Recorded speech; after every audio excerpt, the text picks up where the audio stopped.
Welcome to the dark and chilling world of Sinister Diaries, where nightmares come to life and spine-tingling tales unfold. If you dare to face your fears, hit that subscribe button and ring the notification bell, because here, the terror never sleeps. Final part. If you're truly concerned, then I suggest you get the health professionals involved. I don't know what you expect of me. She snapped. I could tell she was seconds away from hanging up, and for some reason, I was desperate not to let her. I had the feeling that she knew a lot more than she was letting on. Please, if not for me, do it for Lynn. I tried. I heard a faint, shaky intake of breath, as if she were trying to hold her steely persona together, but failing. Marianne? What's I started. Benjamin, I don't know what to tell you. My only advice would be to seek professional help. Do not call here again. Goodbye. I tried to call out to her, but she'd hung up. I tried to wrap my head around the call and her refusal to help me. Even if she didn't like me, why wouldn't she want to help her own daughter? I couldn't understand that. I tried to replay the conversation, desperate to find something I missed. After a while, I almost gave up, until I remembered her last words to me. Seek professional help. She'd said those words with a bit of urgency. I could have just been grasping at straws, but no. I was sure her voice had changed ever so slightly when she'd said that, as if they were very important. What had she meant? I assumed she'd been referring to medical professionals, but maybe she was referring to someone else. Someone that she didn't, for some reason, feel comfortable saying directly. Or maybe I was just desperate. I waited for Chris to get home, and after a very long and exhausting conversation with him and Rebecca, I convinced them that Lynn truly needed psychiatric help.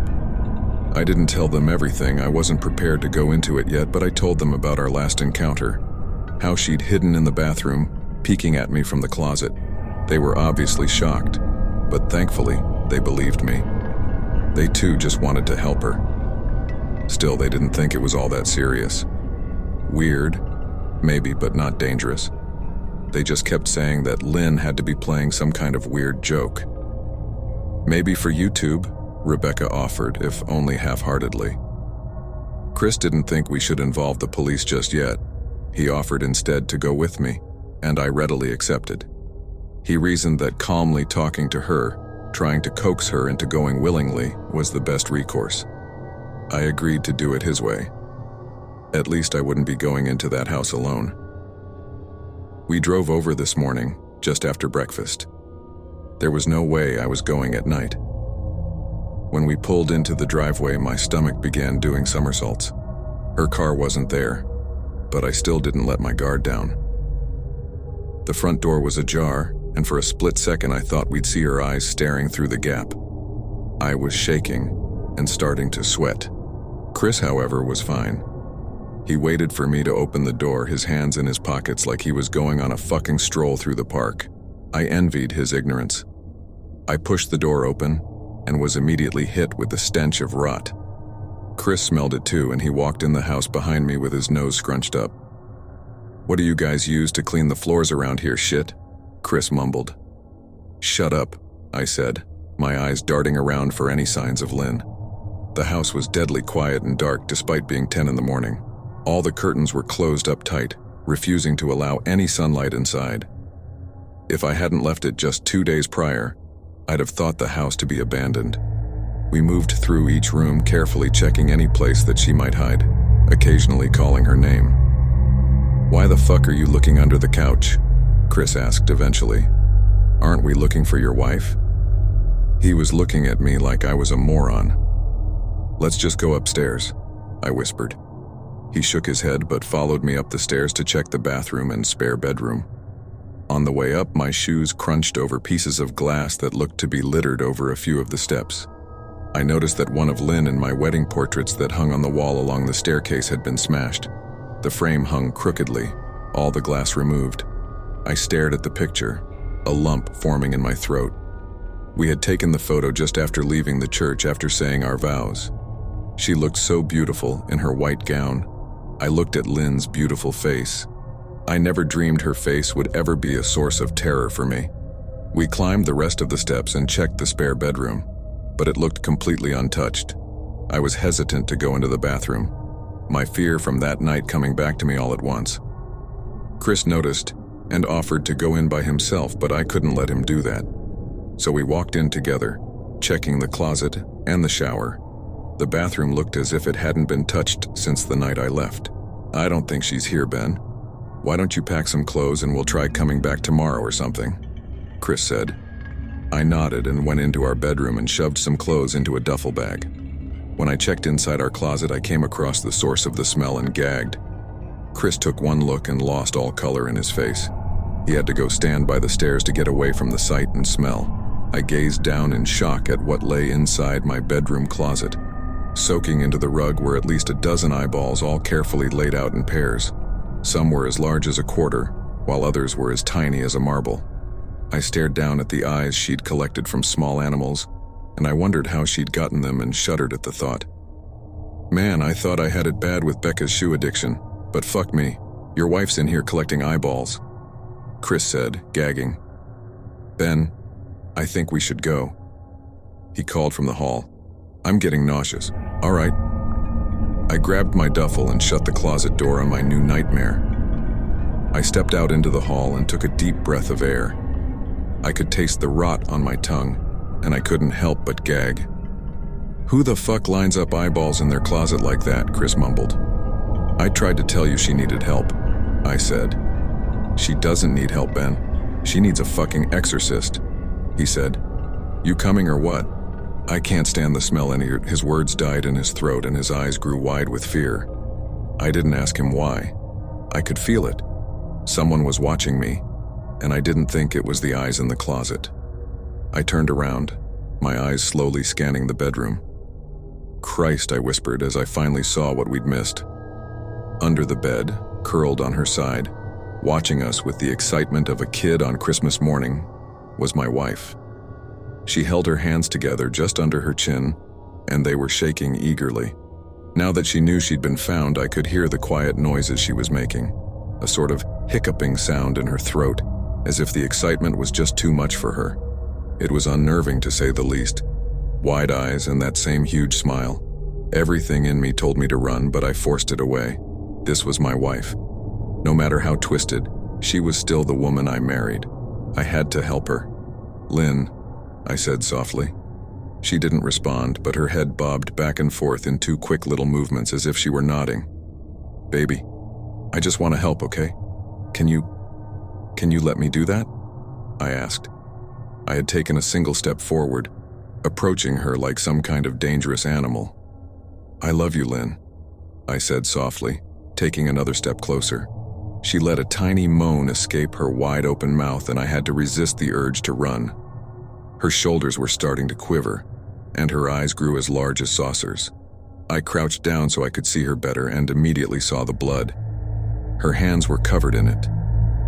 They trembled more the closer I got, as if she was barely able to contain herself. Lynn, are you hurt?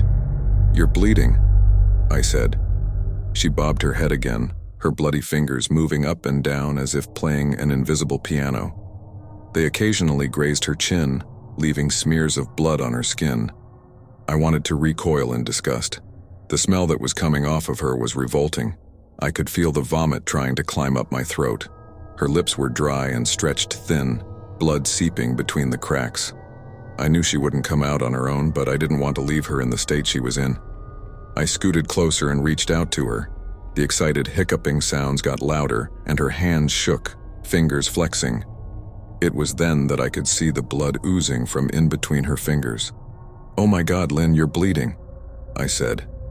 Instinctively, I reached out to take her hand, but before I could even touch her, her hand sprang out towards me. A sharp pain shot through my arm, and I fell back on my ass.